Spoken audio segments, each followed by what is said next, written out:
I am an associated member of T3 Trading Group, which is an SEC registered broker-dealer and member of FINRA. All trades placed by me are placed through T3 Trading Group. You should carefully consider whether trading is suitable for you in light of your own financial condition.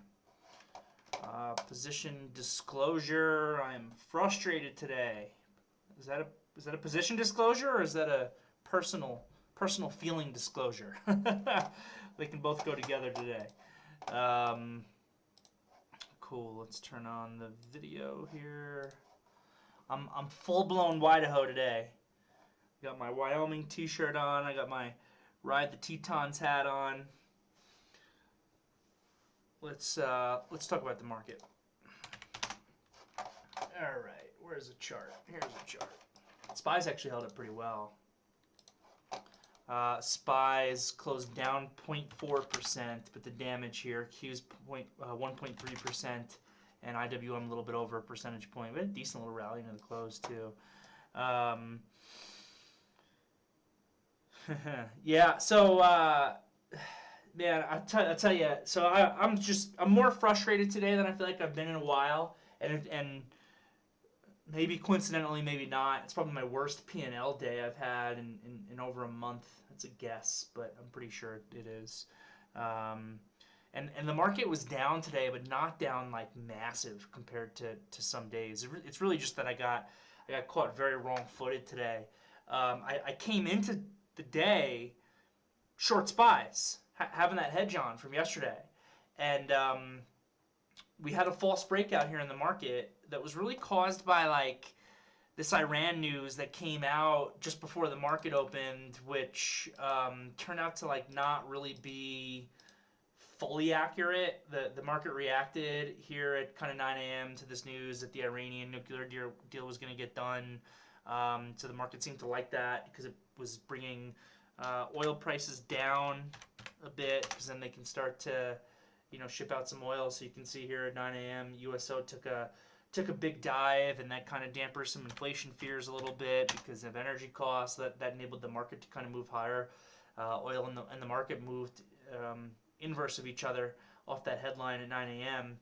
And then the news started to trickle out kind of right after the market opened that the deal's not done. It's just kind of still in conversation mode right now.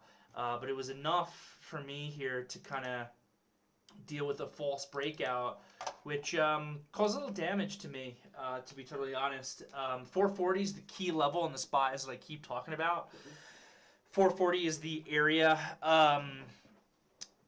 where a close above 440 basically is the area where I think that the market goes from being bearish to more neutral. So that headline comes out, we kind of rip higher. I stopped myself out of my SPY hedge for, I guess, a small loss probably, because I covered some into the close yesterday when we had that little sell-off in the last 7 minutes or so that kind of, mitigated the damage on just that. But it then meant that I didn't actually have a hedge for when we kind of broke down today.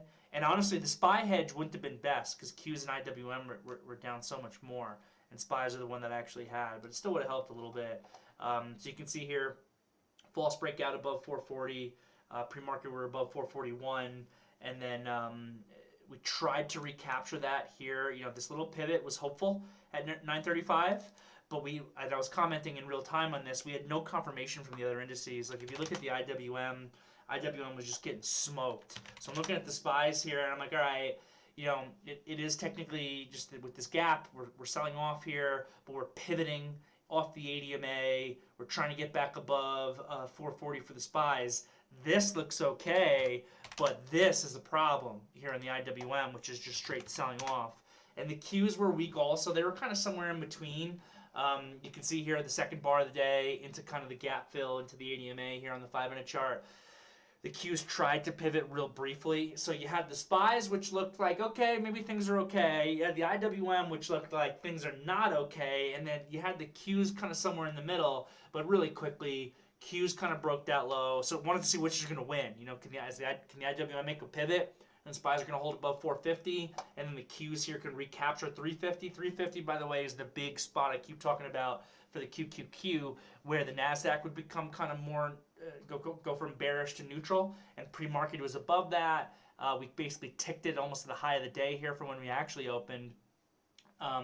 So again, which one is going to be able to win? These SPYs, which look okay, or this IWM, which looks terrible? Well, by the third bar of the day here, it seemed pretty obvious. New lows came into the queue, so that was just not helping. And for the SPYs, by the fourth bar for sure, one final uptick. When this bar closed like this on new lows, it just didn't look right. And the IWM was just continuing to get trashed. The Russell overall here has been our strongest index, even though it let us down initially in mid-November. For the last month or so, the IWM has been the strongest index, and the Russell being above $200 here, I consider the Russell to already be in neutral territory. But the IWM was relatively weak today, and is definitely kind of what led us lower. So I kind of just got jerked around all over the place. Because at the same time as I'm getting stopped out of my SPY hedge, I had a lot of conviction, which means that I got smoked because it failed. Because when I have a lot of conviction, it usually means I'm going big. I had a lot of conviction that this Bed Bath & Beyond was ripe for continuation today. There was so much to like about this thing off that first bar, and I added on a lot of risk, and that really helped me get smoked today, to be honest. But I would do it again, because the layers of probability were there. If you got to think, and that's, by the way, the right way to judge a trade. We work in a game of probability. So that means that even if everything is about as perfect as it can be, there's always going to be a probability of failure.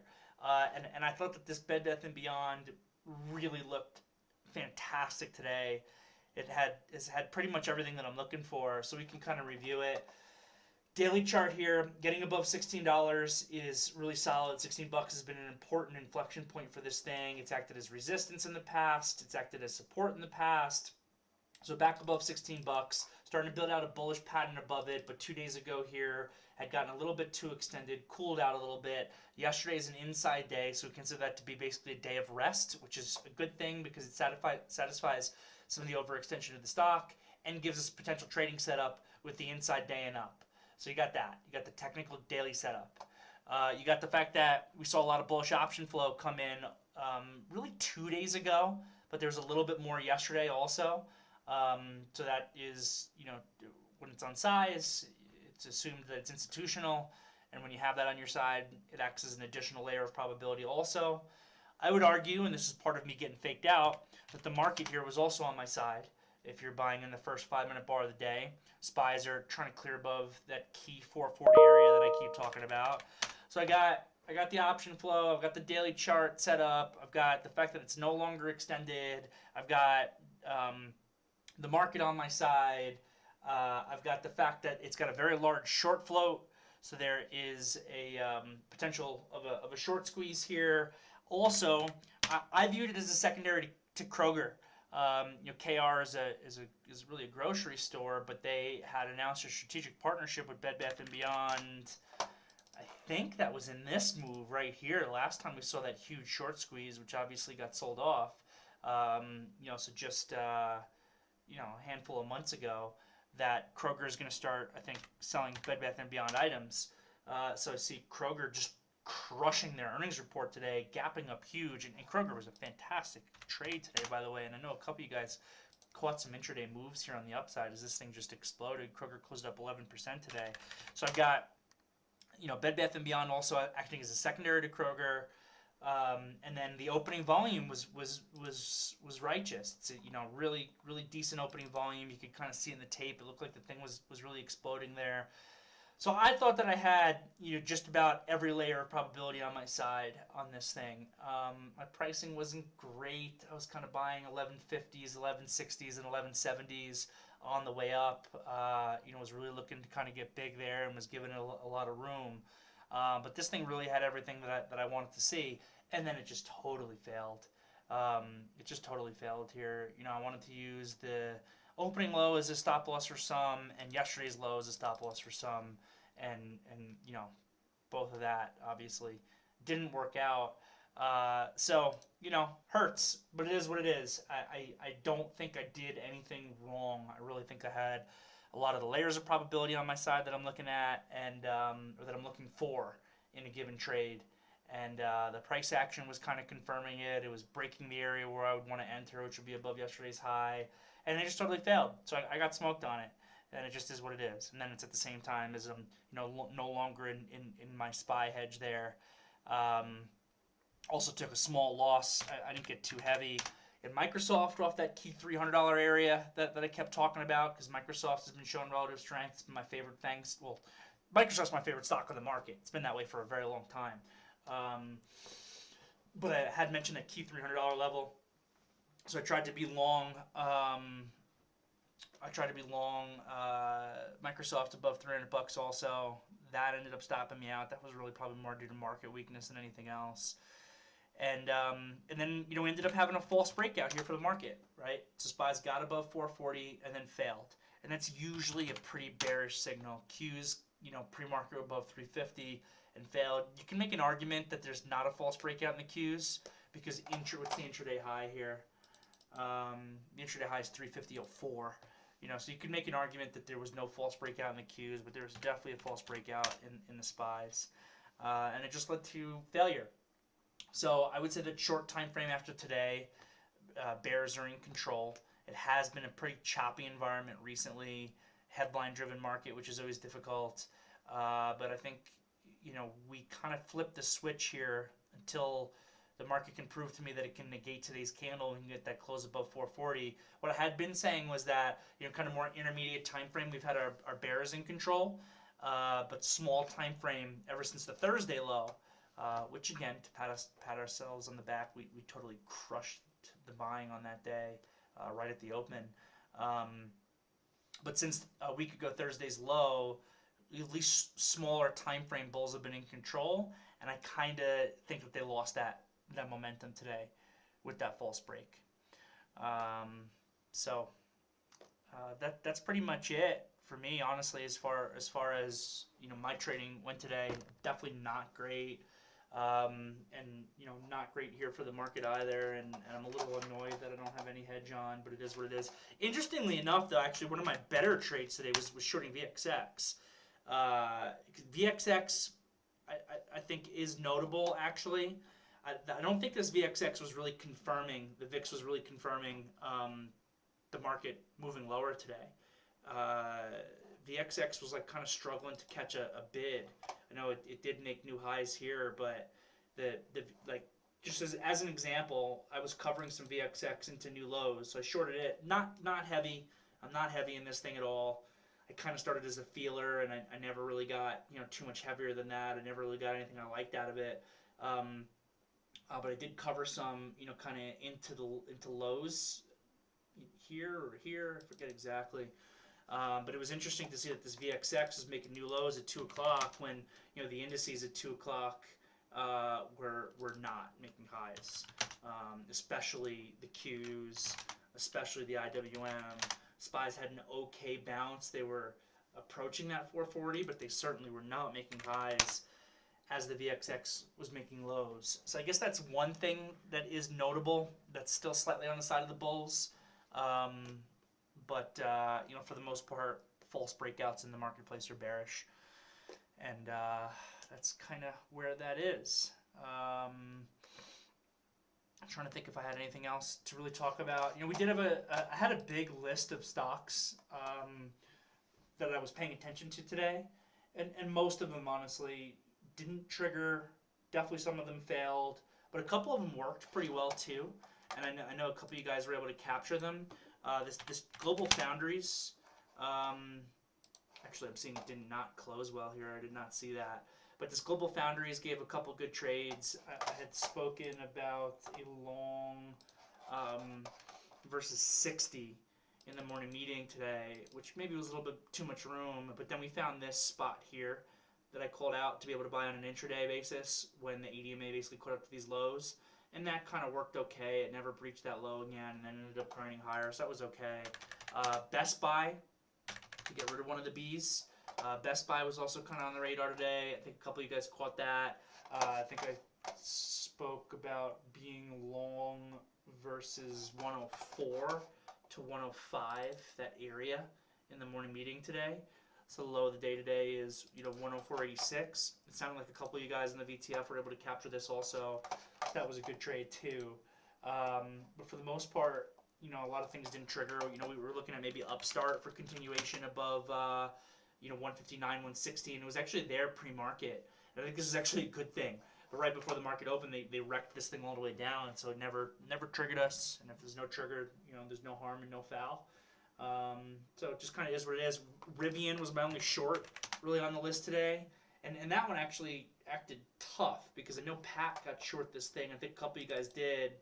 I had spoken about a short through 53.50, but Pat announced in the VTF that he was shorting even a little bit ahead of that. So I think on this quick downtick, he was able to cover his risk. But then this thing popped before totally failing.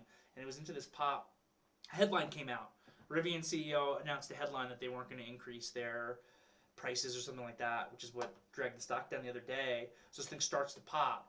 And then, the whole electric car sector today was just electric car sector. Is that a sector? All the electric car names were just super weak today. Tesla kind of failed off in this area, which I mentioned in the morning meeting. I really didn't like Tesla here. Rivian ended up, breaking down and basically making all-time lows. Lucid today was getting absolutely smoked. That thing's back down to $22. I don't think that any of these stocks belong at these prices, which also gave me kind of more conviction to try to short them. But the Rivian execution ended up being pretty difficult, and I think shook some people out. And I think that that's all I've really got for you guys today. And I guess another adding on to my frustrations is how well the XLE is holding up.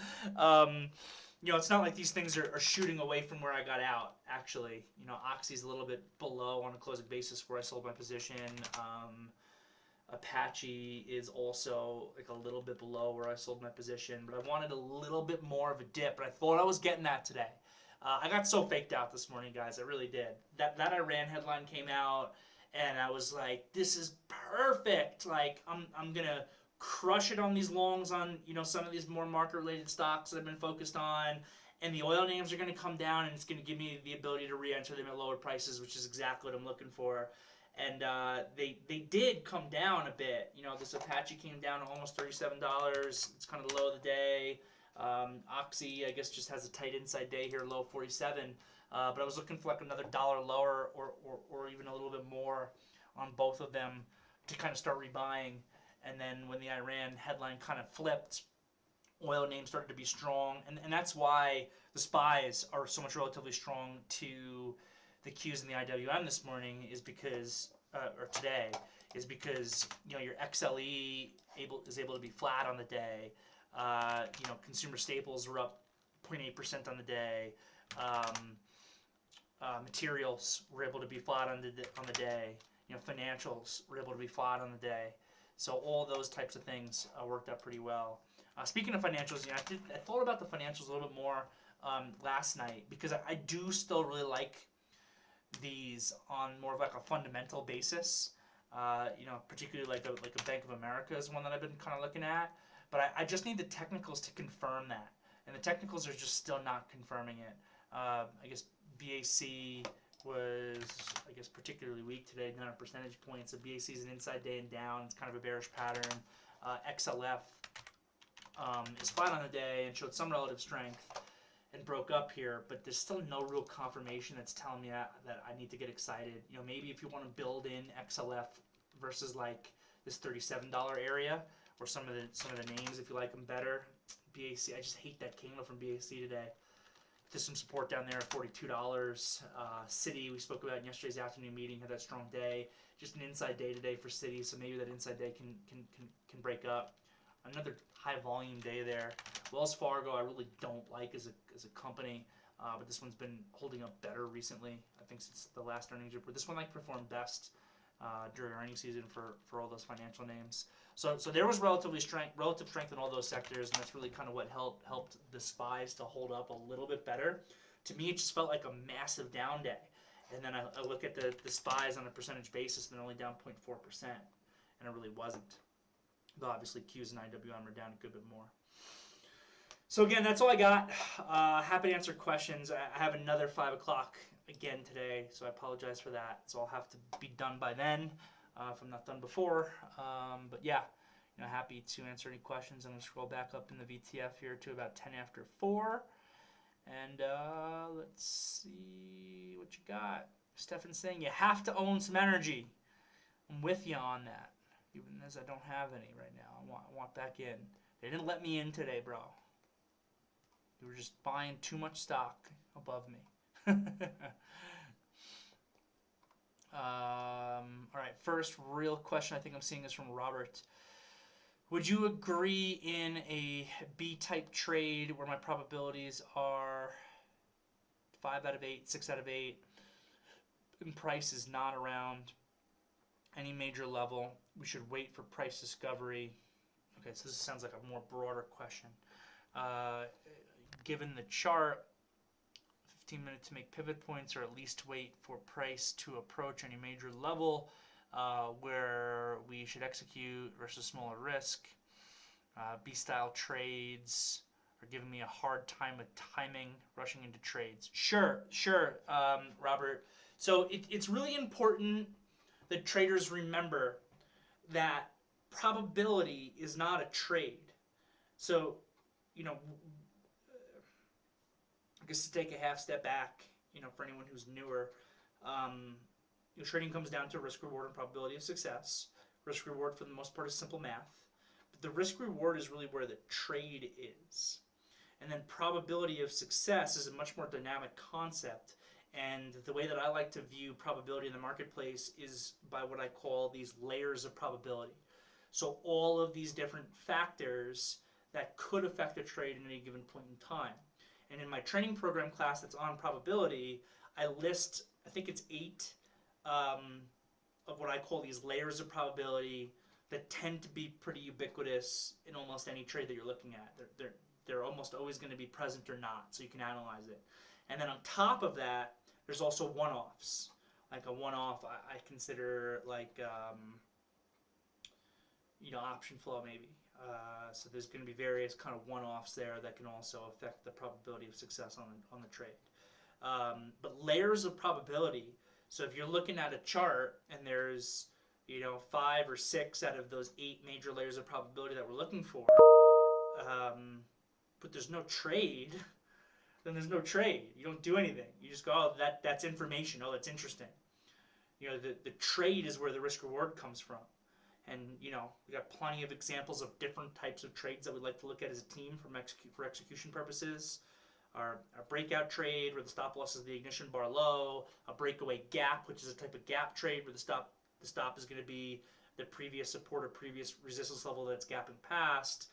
We use inside candles as execution strategies for when we like other things. The stop there will either be the low of that inside bar after it breaks, or sometimes the low of the outside bar if it's a trend continuation type thing. We have candlestick type trades as well, hammer capitulation bottom type trades that we pay attention to as an example of a counter trend trade. So those are just some examples, right? So you've got the trade itself. And the trade is what's going to give you the risk reward. The trade is what gives you the entry point. It's what gives you the stop loss. And then you've got the layers of probability that basically tell you whether the trade is a good trade or not, right? So then at the end of the day, when it all comes together, it's here's the trade, here's the risk reward. Does the risk make sense for this type of stock? Right? If I'm looking at a $20 stock, but probably don't want to risk $1 in it. It's just going to be too much on a percentage basis where the risk reward is not going to make sense for like the potential reward on risking $1 in a $20 stock, unless it's one of those super crazy names, is usually not going to be worth it. So then maybe you don't want to get in because the risk reward on the trade is no good, even if there's a lot of different layers of probability that are on the side of it. Or maybe there's another scenario where that risk reward is a little bit better, but you don't have many of those factors, those layers of probability on your side, in which case you don't want to take the trade either, because it's probably not going to work. So we want to be able to find kind of a happy medium where we have an executionable trade setup that you can get involved, or if you have an understanding of this is my risk, this is my reward, those numbers make sense, and then an understanding of, okay, a lot of these layers of probability that I'm looking at that are telling me the percentage chance in which my trade may work are primarily there.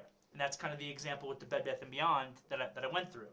My risk reward, honestly, on the entry with how much I had to pay up for that price of a stock isn't fantastic. But we've also seen that Bed Bath & Beyond can have these short squeezes where it can just decide to randomly go up, you know, $10 if it wants to, even as a $17 stock.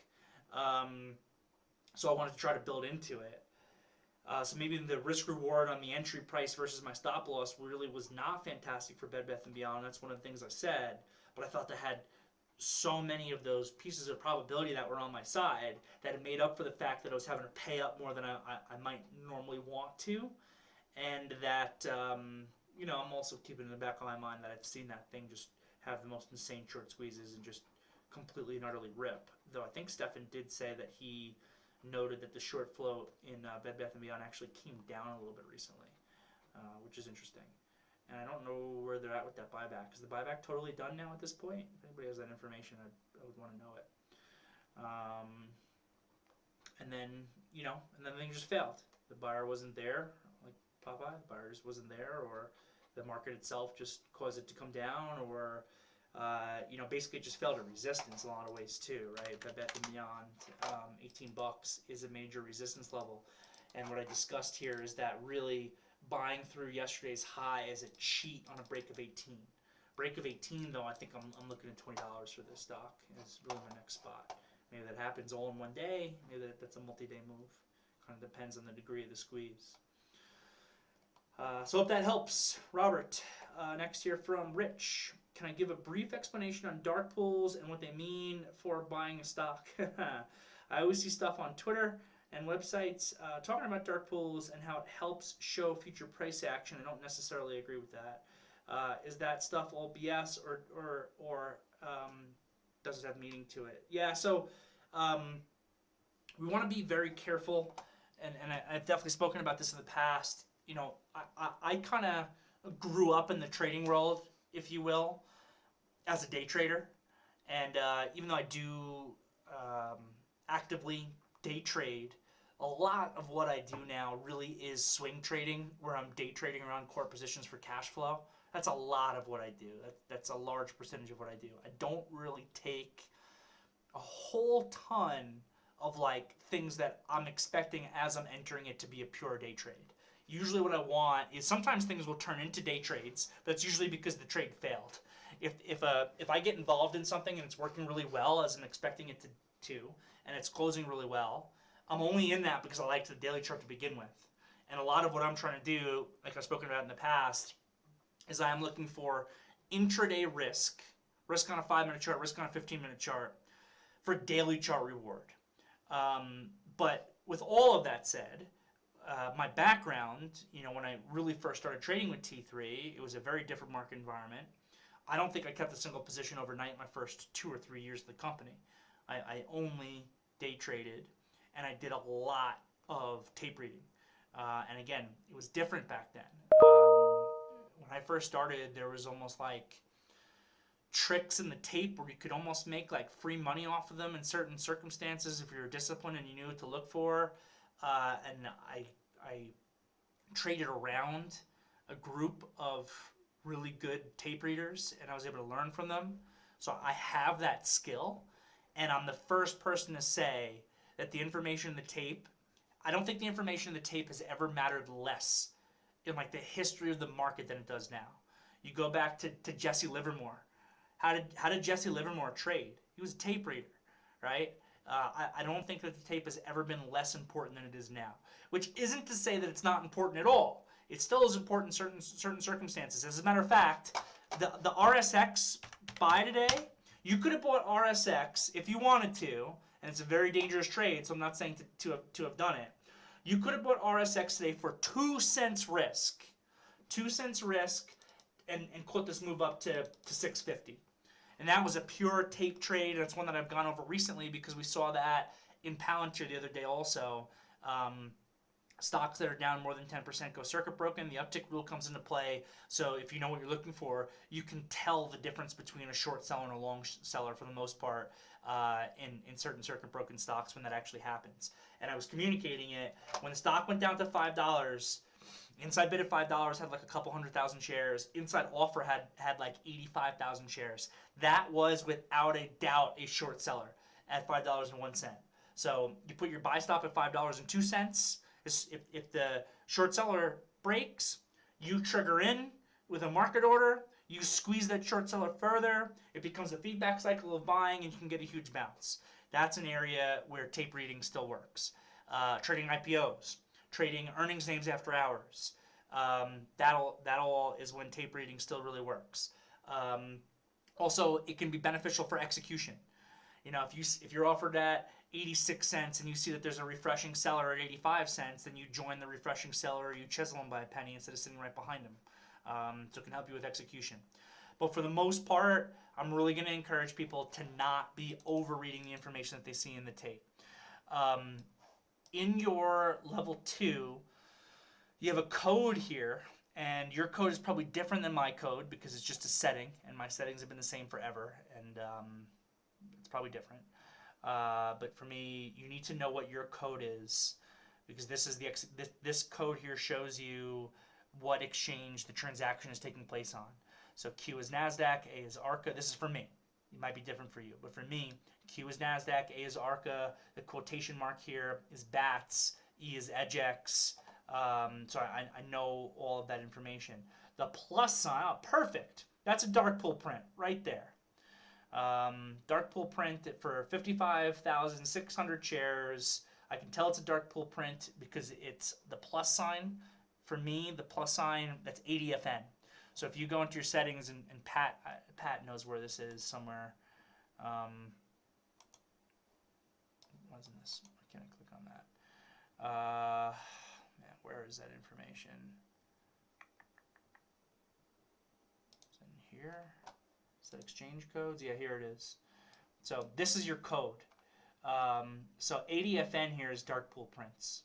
So for me, it's a plus sign. So again, you need to know what your code is. ADFN here, plus sign, that is going to be dark pools. So this is a dark pool print right here. The thing that bothers me most about dark pool prints is that they happen in front of just about every penny in most stocks, which is frustrating because the way that markets are supposed to work is time and price, right? What that means is if I put an offer on ARCA at 88 cents, and then a little while later, Rich, you put an offer on ARCA at 88 cents. When it gets up there and an ARCA print goes off, I get filled before you because I was there first, right? But what ends up happening in practice, and maybe it's not this way right now with the SPYs here after hours, but almost every time, especially when you're trading these thicker stocks, when it gets to a new penny for the first time, the first prints that go off are dark pool prints. And what those dark pool prints are is they are HFT orders that are basically chiseling the market by like a tenth of a penny, and they can trade in increments of hundredths of a penny sometimes, or tenths of a penny sometimes. And they're utilizing the liquidity that's at that penny, basically my offer, your offer, to chisel in front of it in what the HFTs call a zero plus strategy, which is how some of those HFT firms are able to brag of, oh, well, you know, we've been doing our system for, you know, the last 4 years and we've never had a red day. It's because they do so much, you know, Citadel, whatever. They're doing so much volume, and they're able to have access to all these different dark pools that they can kind of chisel the market at every single penny and then use that liquidity that's there to get out, so that if the stock goes up, they'll hit out into you for nothing, for no loss. But then they'll bid almost like inside bid, so that they're able to get filled on the inside bid, then they're able to make that penny. And they do it just a bajillion times every single day, and they're able to kind of make money. So a lot of times you'll see small out-of-market prints going off when it first gets there. But sometimes you see, like we just saw, that 55,000 share go off on the SPYs, where it's a much larger dark pool print. And I would say that is notable, but not necessarily actionable. Sometimes it marks a change for the stock, and a lot of other times it doesn't.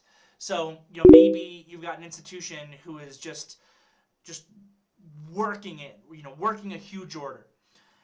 And then eventually they find that, you know, there's a dark pool buyer where they get to their last 100,000 shares or whatever, and they can match with a dark pool and just kind of get the transaction done to be done their order, and they're not working it anymore. So maybe this, you know, natural institutional seller was driving down the stock all day, and they found the spot where they could get rid of that last 100,000 shares into a dark pool buyer that's there. And now that marks the end of the seller. Yeah, there's another big 75,000 share out of market print or dark pool print, whatever you want to call it. So then, you know, maybe that's the end of the seller's order, and then all of a sudden the stock happens to bottom, and it kind of reverses or retraces off that point. But a lot of other times it doesn't, right? So, you know, if you're in a stock and you see that, it's notable, but not necessarily actionable. You can say, oh, that's interesting that this just happened. Maybe it means something, but again, maybe it doesn't. So I hope that helps, Rich. From Cody here, back in January, we're setting up for a breakout that ended up failing. With a failed move comes a fast move. In mind, could this have been that failed breakout potentially leading to a fast breakdown? Yeah, today for sure. That's exactly what I'm super nervous about.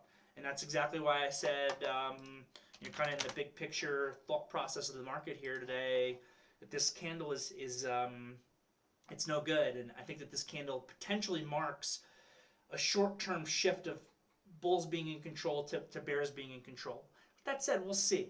It's notable that it's on low volume, and we haven't broken down yet. I think we get confirmation on a close below 430 that bears have really regained control.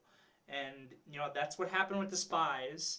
But like I said, you could maybe make the argument that the Qs are not a false breakout. So you don't have from a failed move comes a fast move, even though it was above 350 pre-market. During market hours, it never actually was there. And the IWM, while it's still above 200, is still neutral. So we don't have full confirmation across the board necessarily on a failed breakout. So, you know, we'll see. But again, I think it's notable and concerning if you're trying to be bullish on this market. So we'll see what happens. See what happens next. From Dalek here, which ones are the 5 different market environments? I'm not sure I understand your question. So I know that some people categorize 4 broad different markets, kind of the markup period, which is like an uptrending, and then the distribution period, which is like a top type thing, and then the rollover, which is like the downtrend period, and then the accumulation period, which is like the bottom. So people look at it that way. I don't. I think that there are many different types of markets, many different types, and that they're all marked by unique things. So you can have so basically, some of the main characteristics of different market environments are going to be volatility and direction. So you can have an uptrending market that's not volatile, an uptrending market that is volatile. You can have a sideways market that's not volatile, or a sideways market that is volatile. You can have a downtrending market that's volatile, or a downtrend market that's not volatile. So that would be 2, 4, that'd be 6 right there. And then there can be even other deeper characteristics of kind of any individual market as well. You know, it could be a bubble type market environment like we saw the end of 2020 at the beginning of 2021. I think that could be another thing that, you know, is notable about a different type of environment. So I would say that there's not just 5. From Robert G, any advice on how to manage risk better on higher price stocks for a beginner with a relatively small daily stop loss? I recommend not to trade higher price stocks, to be honest.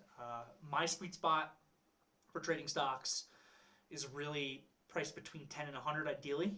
I'll go above that obviously sometimes, but I don't like trading the super expensive, super spready stocks. I'll trade Apple, I'll trade Microsoft, even though they're a little bit more expensive, they're very liquid. I don't like trading Google. I'm very excited for it to split. I don't like trading Amazon.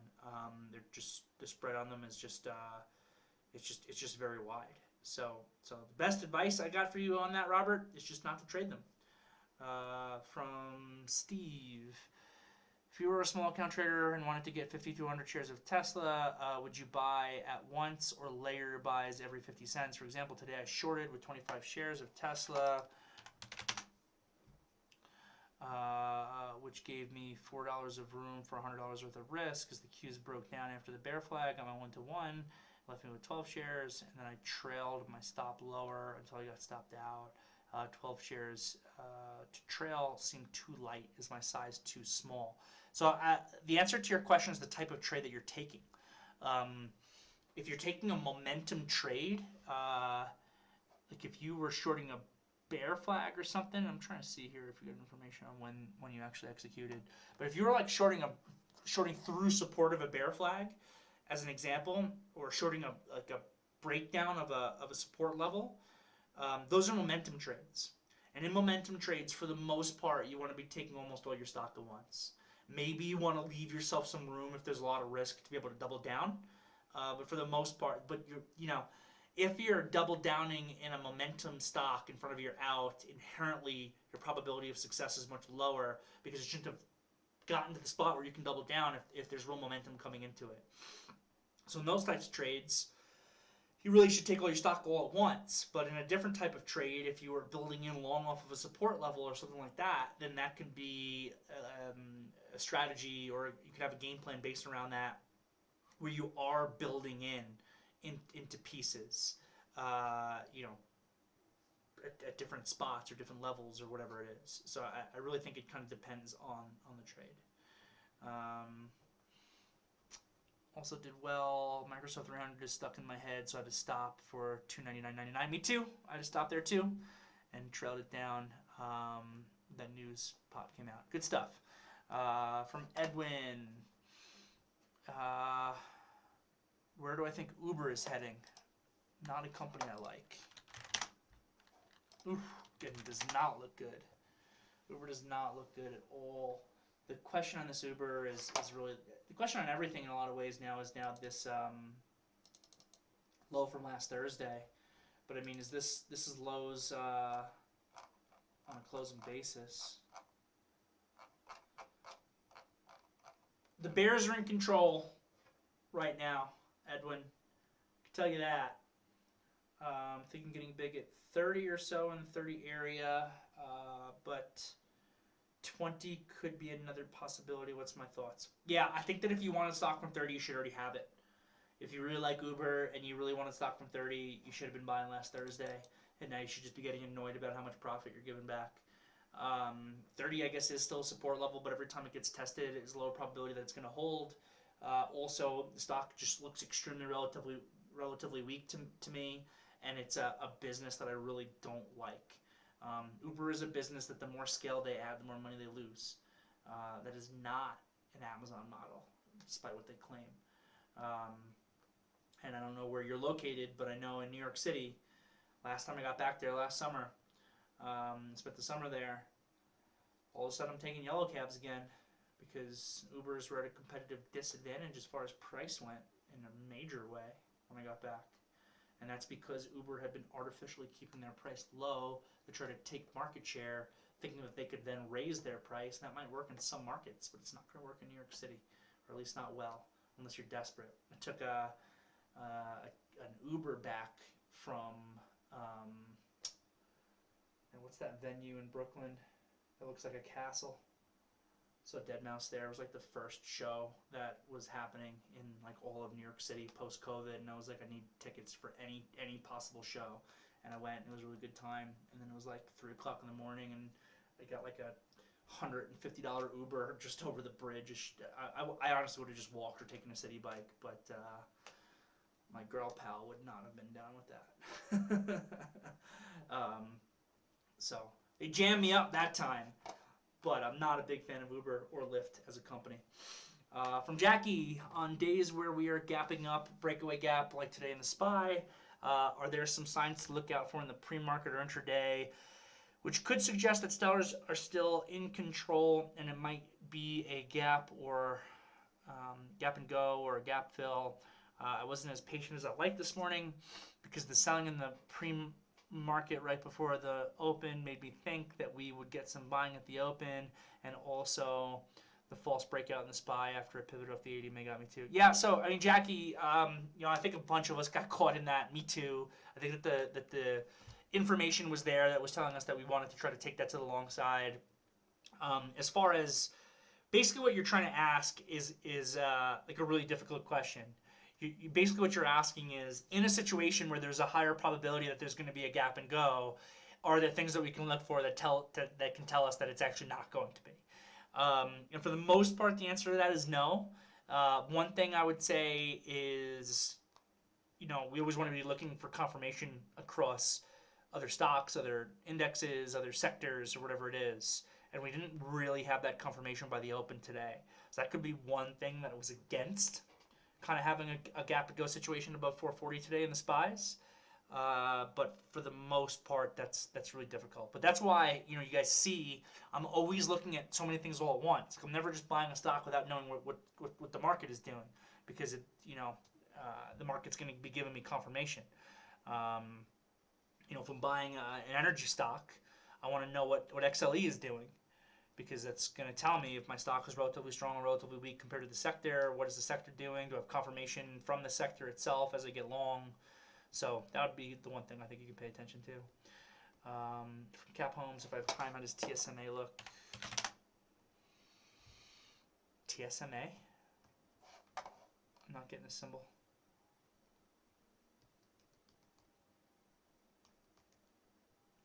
I don't know what this says. Can't get a symbol. A time series moving average. I don't know. I don't really know what that is, to be totally honest with you. I've heard the term before, and that's about the extent of it. I've never looked into it. Damien saying in Milan, an Uber costs 3 to 4 times a conventional taxi, which is strange. Josh have the opposite experience in Vegas, but I think that what Damien's talking about is becoming more normal than other areas. It used to be, I think, everywhere that, for the most part, an Uber was cheaper. But they're having to raise their costs because they've been unprofitable for so long. All right, gang. I am going to jump because I got this 5 o'clock meeting. Robert saying Uber in London is too expensive also. I got this 5 o'clock meeting. I think we got through all the questions. Tough day today, guys. I got burnt. It is what it is. You guys know I'm always honest with you about that stuff. Yesterday, I thought I traded really poorly, but I was still able to win ugly and have a positive day. Today, I actually think I traded much better today, but nothing worked and I got smoked and just kind of got faked out by the market. And that's just how this business is sometimes. So I'll see everybody tomorrow morning. Have a great night.